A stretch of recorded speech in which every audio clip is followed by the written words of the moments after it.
Welcome to the Instagram Stories. I'm your host, Daniel Hill. I want to start off with some very big news.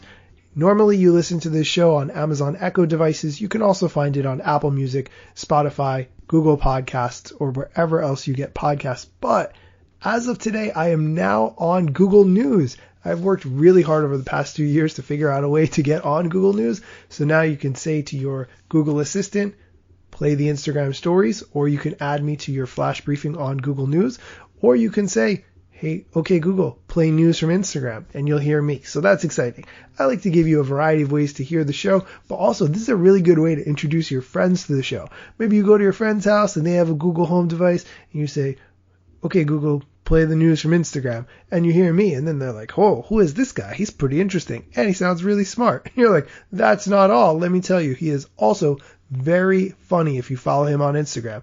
I'm not saying that I'm very funny, but you might think I'm very funny. It doesn't matter. Anyway, just wanted to give you that news. It's a slow news day in the Instagram world, but I wanted to share a clip from the latest episode of my podcast, The Instagram Stories, where I interview social media expert Chelsea Peitz.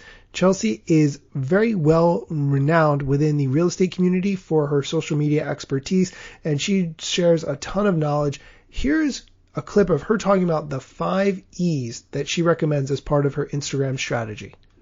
But the 5 E's of content are simply, categories of content types.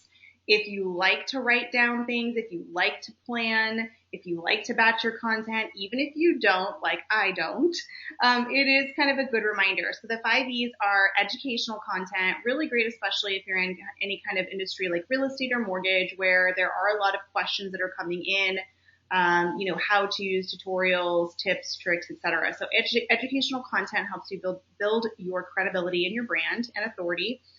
Entertaining content, which we're seeing a huge rise in entertaining content from TikTok over into Instagram Reels. And this is kind of a little bit of a scary one.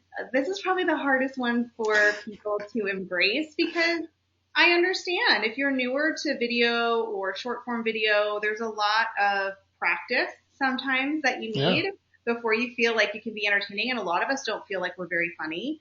And, so there's a lot of hangups in there too. So entertaining content, but it could be simply a funny meme.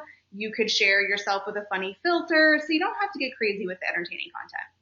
But we are seeing a much bigger rise in that. Then you have engaging content. And this is probably the easiest one.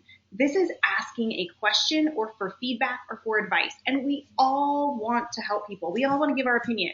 Oh my gosh, if you've ever made a post or a video that says, hey, what should I watch on Netflix? Whoa, watch out, because there's a million comments about all the things you need to be watching on Netflix. And if you've ever been on Instagram or anywhere else and you've asked people, hey, I'm traveling to wherever, do you have recommendations? And you get all these messages because people want to help you. So engaging content is really great because you start having those conversations, and it's really easy because you're not really making any content. You're asking people to make it for you, if you understand what I mean. If you would like to hear the rest of the 5 E's, check out the latest episode of my podcast, the Instagram Stories podcast, where I interview Chelsea Peitz. If you would like a chance to win one of Chelsea's new books, listen all the way to the end of the episode for how to do that. That's it for today's show. Come back tomorrow for more Instagram news, tips, tricks, and more. And it's even on Google Assistant.